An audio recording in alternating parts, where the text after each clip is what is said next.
from the headquarters of the EFF in Braamfontein.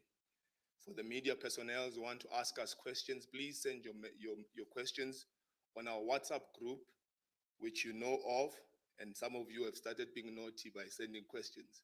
So you will be able to ask those questions, they'll be read out, and the leadership will read them out. Let me start by introducing the leadership this morning. On the far right is the Treasurer General, Omphile Mautwe. Next to her is the National Chairperson, Veronica Mende. Near me is the Deputy Secretary General, Opimai Lula. Next to her is the Secretary General, Marshal Dlamini. On the right of the President is the Deputy President, Floyd Shibambu. President, Commander-in-Chief, Julius Malema. Thank you very much, President. You can take us through. Thank you very much, members of the media, Deputy President and officials of the Economic Freedom Fighters, the people of South Africa and the African continent. The Economic Freedom Fighters confirms that we'll be contesting all the local, district and metropolitan municipalities in all 4,468 wards in the upcoming local government elections. We have in less than 7 days convened rigorous branch general assemblies in all provinces, regions, sub-regions, and wards to elect capable ward candidates for the upcoming local government elections.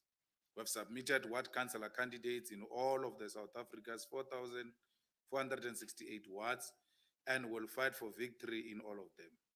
While we are of the strong conviction that the existing environment does not permit for free and fair elections due to restrictions of gatherings, we have nonetheless complied with the Independent Electoral Commission due date and time and submitted all candidates before 9 p.m. on Monday, the 23rd of August 2021. We are not sure whether all other political parties have complied with the due date, and we have since written to the IEC to demand a detailed technical report on the times each political party submitted candidates for local government elections. We did so because the rules and timetables for elections must be adhered to by all political parties. We call on the IEC to be honest because its independence and autonomy seems to be disappearing under the current leadership. We take this opportunity to congratulate EFF branch command teams, regional command teams, provincial command teams, and central command team members for the hard work and discipline demonstrated during the BGAs to elect councillor candidates. We particularly thank our members and ground forces who partook in the BGAs with maximum discipline and focus. The work of all members of the EFF in the past week is a clear illustration that we have a solid, dependable, and organic movement that is willing to fight for total victory in the local government elections. The EFF is currently at its strongest position and will give the most formidable fight in the local government elections. We call on all our branches to immediately continue with the hard work of campaigning for total victory in all the wards. VCTs of the EFF must in the immediate convene community meetings to introduce our ward councillor candidates and seek guidance from members of community on what are immediate issues that need the attention of the EFF and issues that must go into the manifesto. Branches of the EFF are instructed to immediately establish voting district election task forces, which will be the campaigning structures of the EFF in local government elections. All EFF branches in South Africa should have solid and dependable VD-based structures and programs to campaign for the victory of the EFF. The immediate program includes the public consultations and listening campaign where branches must listen to all members of their wards on what they want to see in the election manifesto for 2021 local government elections. Like all previous manifestos, our 2021 local government has an election manifesto which will be an organic outcome of deep community consultations. The official launch of the EFF local government election manifesto will happen on the 26th of September 2021 here in Johannesburg, and the launch will coincide with the official opening of the EFF headquarters. The launch of the manifesto will proceed even when elections are postponed to further date by the Constitutional Court processes. The manifesto launch will happen after massive public consultation that will happen at VD, branch, sub-regional, regional, provincial, and national level. After the launch of the election manifesto, will campaign for the total victory of the EFF and will not be restricted by any regulation which is aimed at suppressing our democratic right to campaign for the removal of the incumbents from political office. It will be tragic to retain the ruling party in office because everywhere the current ruling parties are governing, whether black or white, they always marginalize and undermine black people. The EFF is the only hope for our people, and our ground forces must courageously communicate this message to all voters. Over the next weekend, all regions of the EFF that have not yet convened the regional people's assemblies must do so, and we expect maximum discipline in all the remaining RPAs. Once elected, the regional command teams must hit the ground running and work with branches to establish VD, ETFs, and speak to our people. We call on government to open the country for free and fair elections. Free and fair elections are not determined by what happens on voting day. They are primarily defined by the democratic right to freely and fairly campaign before voting day. Disallowing political parties from campaigning undermines the freeness and the fairness of elections and will compromise South Africa's democratic projects. Political parties must be allowed to convene political gatherings and engage members of community on alternatives. The EFF is concerned by the growing militarization of South Africa and repeats that it is only an illegitimate government that rely on and depend on soldiers to protect them from the masses. A legitimate government must always be able to persuade its people and not always use the threat of force and worse from the military. The recent direction and pace of South Africa's Constitutional Court leaves a lot to be desired. The manner in which the Constitutional Court handled the cases involving former President Jacob Zuma and the IEC application to postpone election can only be characterized as a gross incompetence. The Constitutional Court must understand what agency means and must always avoid playing into factional politics. As we said before, the current government is determined to mutilate and therefore incapacitate the state through privatization of critical and important state-owned assets and companies.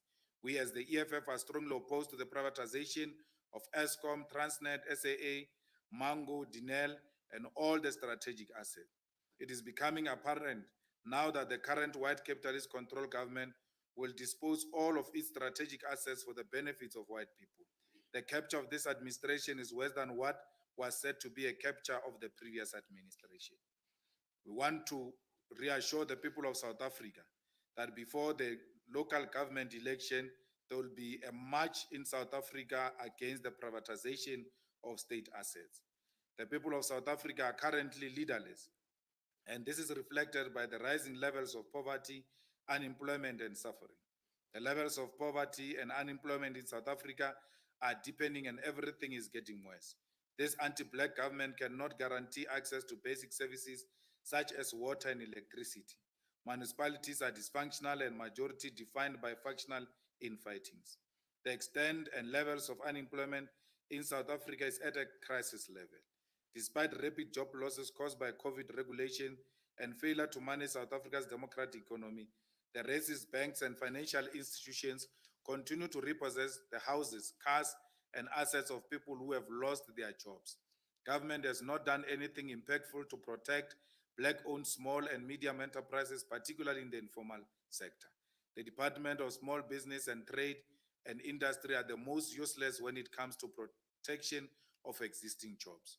We want to caution the current government that the rising levels of unemployment will worsen crime levels and will lead to social instability and violent uprising that no army or police force can contain.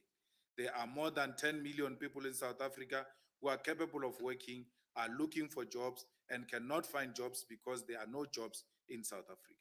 Despite our protest action to the South African Health Product Regulator Authority to source vaccine from Russia and China, the South African government continues to solely import vaccine from the West because the current administration is controlled by the US-led global order. This government continues to frustrate efforts to source vaccines from Russia and China despite their proven superior efficacy even against the Delta variant of COVID-19. It is evident now that the current administration is obsessed with transaction as opposed to saving lives and insulating our people from the coronavirus disease.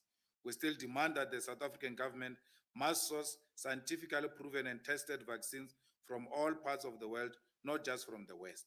We also wish to remind the people of the entire African continent that the West, with their history of colonialism and present neo-colonialism, have never been and will never be friends of Black people all over the world.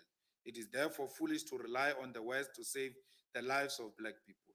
It is only a dependable, strong and solid EFF that can stop South Africa's degeneration, joblessness and poverty. We call on all our ground forces to intensify the work of the organization and engage in disciplined work to speak to our people. I thank you. Thank you very much, Commander-in-Chief. We'll move swiftly to questions. Commissar now will read us the questions. Can we take the first one? All right, thank you very much. Sophie Mukwena from SABC News. Her first question is, what is your reaction to the recent developments in Afghanistan? And then the second question is the election of Zambia President Hakainde Hichilema. What's your reaction? And did you attend the inauguration? And the third question from Ms. Sophie is, how far are the discussions on the election of the President of Pan-African Parliament?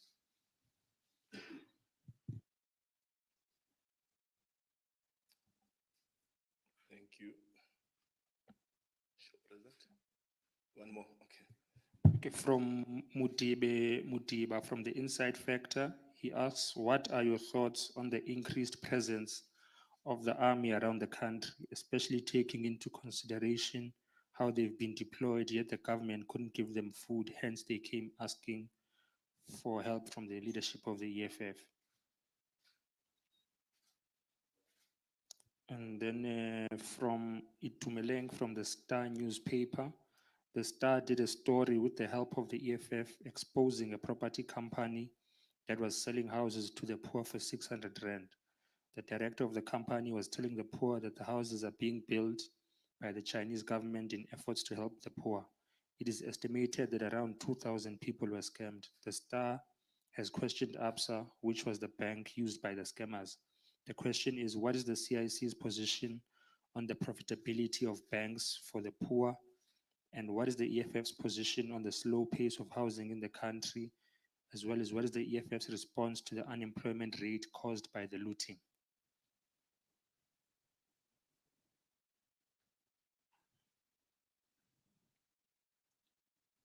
Thank you. I think the development in Afghanistan have exposed the weakness of the imperialism of the USA in trying to impose itself on other countries. And we are of a view that there is a need for a peaceful resolution as opposed to military intervention, which is not sustainable.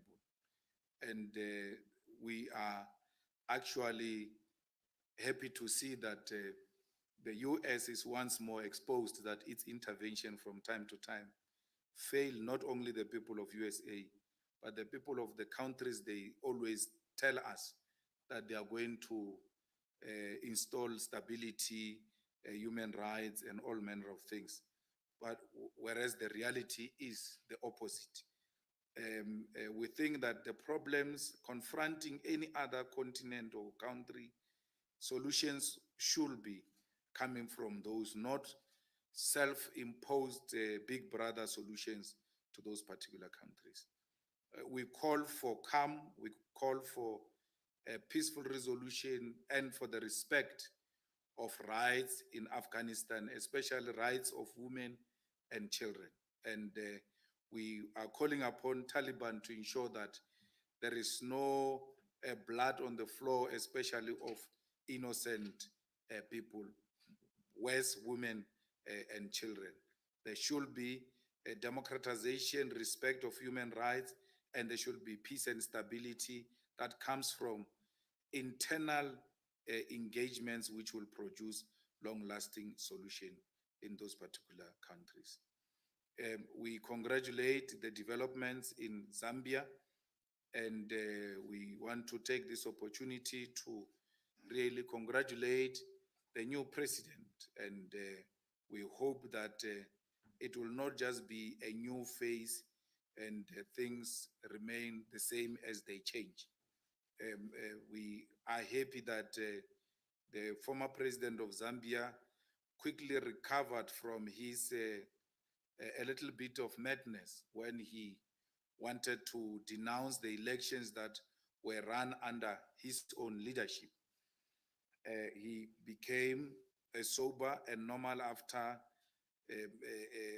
accepting that the results are what they are, and therefore there's no need for him to even create doubt on the credibility of elections that were approved by all observers. We think that this is a new journey for the people of Zambia, and if they lead by example, they will inspire a lot of confidence to the people of the region.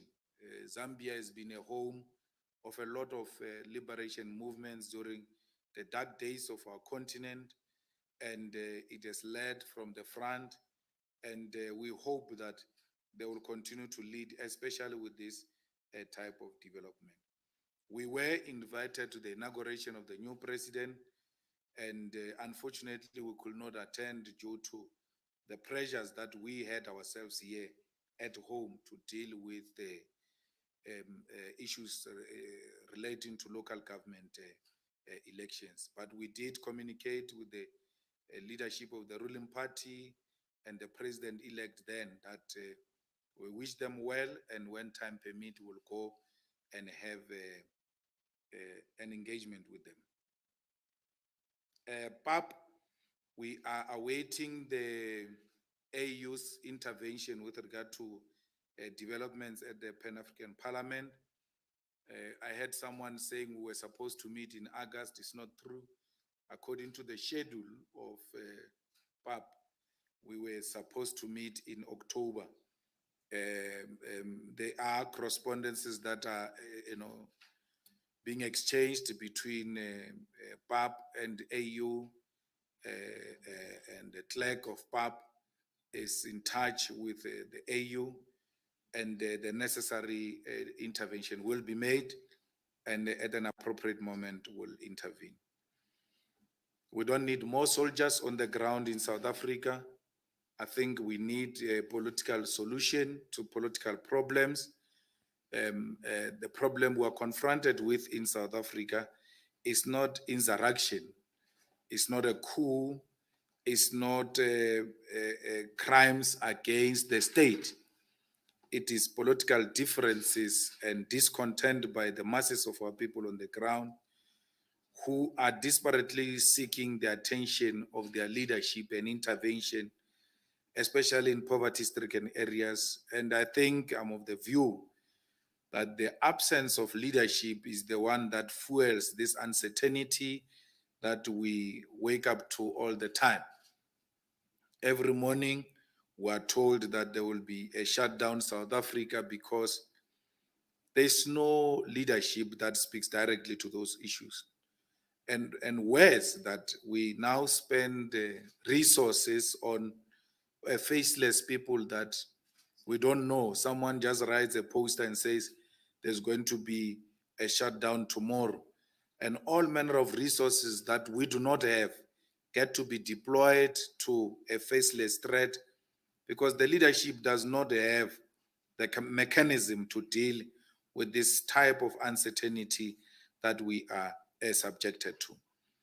We are not longer sure if we will wake up tomorrow, if there will still be malls or there will still be schools or anything of that sort, or they will be burned down.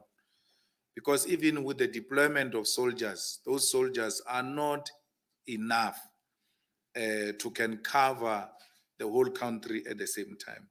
They were never designed for internal political differences and protest. I saw a nonsensical statement by South African National Defence Force that says there is a spreading of fake news about withdrawal of soldiers and about shortage of food. It's nonsensical in a sense that in the same statement they admit that they've got problems. And the problems happened in KZN where the soldiers were sleeping in schools in the tents without water and without supply of food. And you cannot expect such soldiers to be effective, efficient, and continue to honor their deployment. Many of them reached out to the EFF, and we made the necessary contact with authorities to make sure that proper things are done. They were not given even the daily allowance, including the danger allowance, but the same allowances were provided for the soldiers that are deployed in Gauteng. So we found that to be very unacceptable, and only when we exposed it did the South African National Defence Force start acting on those matters. But at the same time, they call them a fake news. It's an absolute rubbish that this government think it can just intimidate people like that, including intimidating us. We'll never be intimidated by this nonsensical government of Sir Ramaphosa, which says the truth is fake news. They are subjecting us to militarization. They are subjecting us to a police state where we cannot speak freely. A young man was arrested at a bus station here in Johannesburg for carrying Zuma's t-shirt. He stayed in jail from Friday and then he got released on Monday morning. What do you call that? Since when is it a crime to carry Zuma's t-shirt? You allow that nonsense. It's going to start with Zuma's supporters. It will go to the EFF supporters. They will say, we found this person in EFF t-shirts, with EFF t-shirts, therefore he must be arrested. It's an absolute rubbish that must be stopped with immediate effect. It's going to start with Zuma, it's coming to all of us. We have nothing to do with Zuma.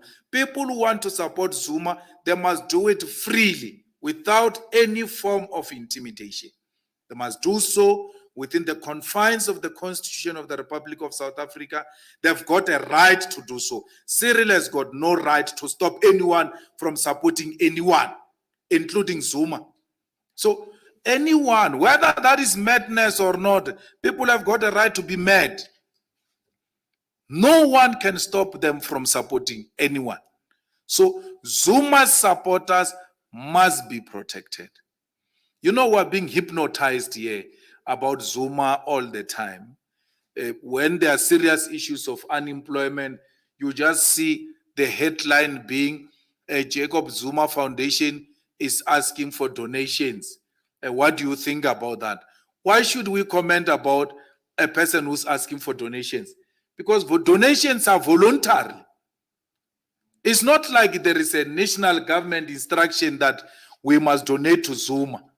They are saying those who want to donate to Zuma, they must donate to Zuma. No, as a distraction, as a way of moving us from real issues, they just say, hey, will you donate to Zuma? How can you donate to Zuma? Hey, every time they want to move us from real issues, we're being told this and that about Zuma. Useless things that we have nothing to do with. So really, we are entering a dangerous zone. Zuma's t-shirts can never constitute crime. Support for Zuma cannot constitute crime as long as it is done within the confines of the Constitution of the Republic of South Africa. We must defend even the people who disagree with us. In this case, if we disagree with Zuma, we must defend those who defend Zuma, who support Zuma. It is their right to do so. So these soldiers are deployed to intimidate us, to make us not to express ourselves freely. How can you express yourself freely when there is a man here with a boots and a long rifle just moving around, not saying anything? That alone is enough to intimidate people. We are going into elections now with soldiers moving around the streets with guns. That alone is an intimidation. So the sooner we remove the soldiers from the streets, the better. It has become costly, and this government doesn't even know how to sustain that. Well, I don't know the scandal you are talking about of people who are selling houses, DP, maybe you know, I don't know. I don't know, SG. It was never brought to our attention. Well, there will never be enough houses in South Africa for as long as people do not own the land.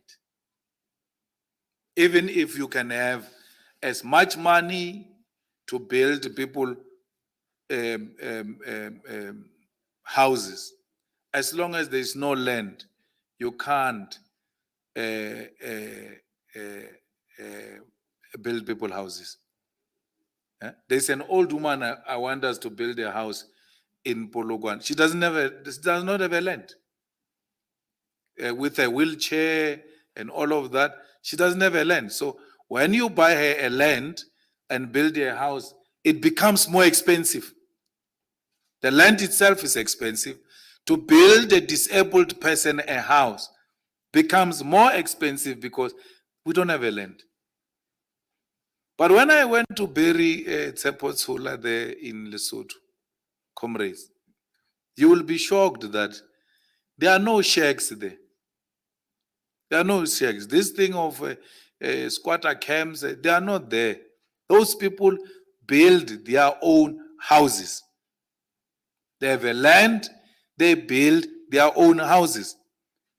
So the problem here is that you must first save money to buy the land, then save money to build a house. You'll be dead by then. That's why people end up staying in the shacks, because the saving money of the land should be the money we save to build ourselves houses. No, we save money to build the land, and then we must still save money to build houses, and then it takes forever. The unemployment in South Africa will continue to rise because our people do not own the strategic means of production, they do not own the land, and the little we own as the state, it is being outsourced. Can you imagine a person buying SAA, which has got 700 workers, and still maintain the 700 workers? It's not true, it's not possible. When they buy SAA, the first target is to retrench the workers. The first target is the workers. So the privatization of Denel, Eskom, Transnet, all of these strategic state institutions, the first victims are going to be workers. So these high levels of unemployment are not going to stop anytime soon if Pravin Gordhan is not stopped from his shenanigans. That's why we need a mother of all protest against privatization. Because they are going to privatize electricity. We cannot afford electricity as we speak now. Imagine if this electricity is in the private hands. We cannot afford to fly to Eastern Cape to go and bury our loved ones even during funerals. Imagine if Mango and SAA are to be privatized. It means that it is now going to take a month or so to bury our loved ones, because we'll have to keep them in a mortuary until those who have gone out of Eastern Cape to go and work have saved enough to come and bury their loved ones.